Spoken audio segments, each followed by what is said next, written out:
नमस्कार। आप सभी का एक बार फिर से स्वागत है हमारे चैनल भक्ति ज्ञान में। आप सबको वैशाख पूर्णिमा की हार्दिक शुभकामनाएं। आइए मिलकर सुनते हैं आज की व्रत कथा। बहुत समय पहले की बात है। नर्मदा नदी के तट पर एक बहुत ही सुंदर और समृद्ध नगर था, जहां एक धर्मनिष्ठ, न्यायप्रिय और प्रजावत्सल राजा राज करता था। उस राजा का नाम था राजा महिध्वज। राजा अत्यंत दानी, सत्यवादी और धर्मात्मा था। वो प्रतिदिन ब्राह्मणों का सम्मान करता, गाय की सेवा करता, यज्ञ करवाता और अपने प्रजा का पालन अपने पुत्रों के समान करता। उसका एक छोटा भाई भी था, जिसका नाम था ब्रजबाहु। स्वभाव से ब्रजबाहु बहुत ही क्रूर, ईर्ष्यालु और लोभी था। ब्रजबाहु को अपने बड़े भाई की कीर्ति, सम्मान और लोकप्रियता से जलन होती थी। वो सोचता था, सारा राज्य, सारा सम्मान, सब कुछ मेरे भाई का ही क्यों है? मैं भी तो राजकुमार हूँ, मुझे ये सब क्यों नहीं मिला? धीरे धीरे वो ईर्ष्या उसके दिल में विष बनकर फैल गई। एक दिन ब्रजबाहु ने एक षड्यंत्र रचा। वो राजा महिध्वज को वन में घूमने के बहाने घने जंगल ले गया। वहां अवसर पाकर उसने अपने बड़े भाई की हत्या कर दी।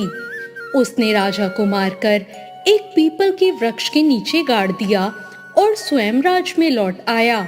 जब राजा के बारे में पूछा गया तो उसने कह दिया, राजा, वन में हिंसक पशु का शिकार हो गए। राजा की प्रजा शोक में डूब गई। वो राज्य अनाथ सा हो गया और अब ब्रजबाहु ने स्वयं सिंहासन पर अधिकार कर लिया। धर्मात्मा होने के बावजूद अकाल मृत्यु और अधूरी इच्छा के कारण राजा महिध्वज की आत्मा को शांति नहीं मिली। उस समय वो पीपल वृक्ष पर प्रेत योनि में भटकने लगा। दिन रात वो बहुत पीड़ा सहता। ना भोजन, ना जल और ना ही विश्राम मिलता। उसकी आत्मा कर्राती रहती।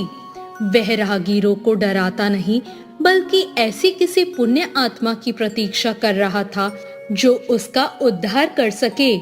वहां से एक दिन एक महान तपस्वी ऋषि गुजरे। उनका नाम था ऋषि धौम्य। उनके तेज से पूरा वन प्रकाशित हो गया। जैसे ही वो उस पीपल वृक्ष के पास पहुंचे, उन्होंने अपनी दिव्य दृष्टि से उस प्रेत को देख लिया। ऋषि ने शांत स्वर में पूछा, तुम कौन हो? किस कर्म के कारण तुम इस दुर्दशा को प्राप्त हुए हो? प्रेत ने विनम्र स्वर से उत्तर दिया, मैं पूर्व जन्म में राजा महिध्वज था। मैंने धर्म पूर्वक राज्य किया, दान किए, यज्ञ कराए, परंतु मेरे छोटे भाई ने मुझे छल से मार डाला।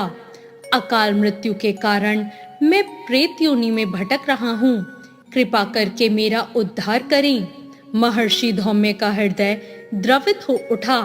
उन्होंने ध्यान लगाया और कहा, हे राजन, तुम्हारे उद्धार के लिए एक महान उपाय है। वैशाख माह की पूर्णिमा अत्यंत पवित्र है।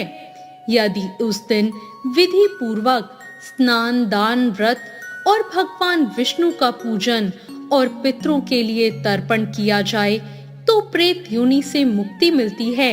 ऋषि ने संकल्प लिया और कहा, मैं वैशाख पूर्णिमा का व्रत करके उसका पुण्य तुम्हें अर्पित कर दूंगा। पूर्णिमा का दिन आया। महर्षि ब्रह्म मुहूर्त में उठे। उन्होंने पवित्र नदी में स्नान किया, सूर्य को अर्घ्य दिया, भगवान श्री विष्णु का पूजन किया। उन्होंने व्रत रखा, जप किया, ब्राह्मणों को भोजन कराया, जल से भरे हुए कलश दान किए, वस्त्र दान किए, अन्न, घी, शक्कर, फल और सोना तक दान किया। पितरों के लिए तर्पण भी किया। फिर उन्होंने संकल्प पूर्वक कहा, इस वैशाख पूर्णिमा के व्रत का समस्त पुण्य मैं राजा महिध्वज की आत्मा को समर्पित करता हूँ। जैसे ही ये संकल्प पूरा हुआ, उसी क्षण आकाश से दिव्य प्रकाश प्रकट हुआ।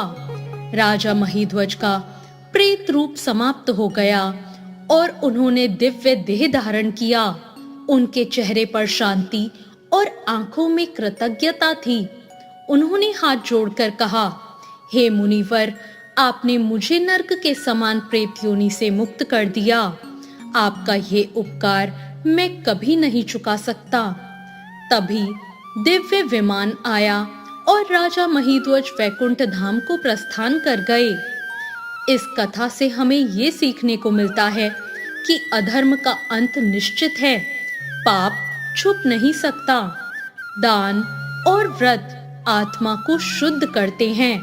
वैशाख पूर्णिमा का पुण्य प्रेत योनि तक से मुक्ति दिला सकता है। वैशाख पूर्णिमा के दिन सुबह ब्रह्म मुहूर्त में उठकर स्नान करें।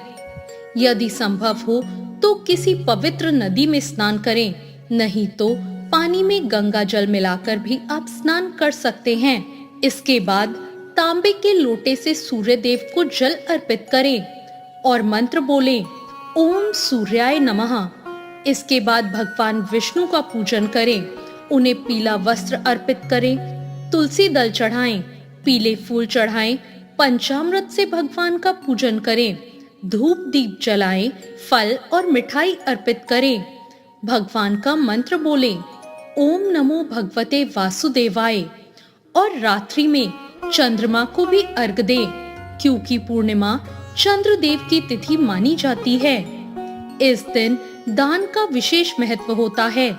इस दिन आप जल से भरा घड़ा, छाता, जूते चप्पल, वस्त्र, अन्न, गुड़, शक्कर, सत्तू, खरबूजा, पंखा और संभव हो तो गौदान भी कर सकते हैं। गर्मी के कारण जल का दान विशेष पुण्यदायी माना गया है। अगले दिन स्नान करके भगवान को भोग लगाकर व्रत का पारण करें। तो ये थी आज की कथा। आपको आज की ये कथा कैसी लगी कमेंट करके जरूर बताएं। चैनल को सब्सक्राइब करें, वीडियो को लाइक करें। धन्यवाद।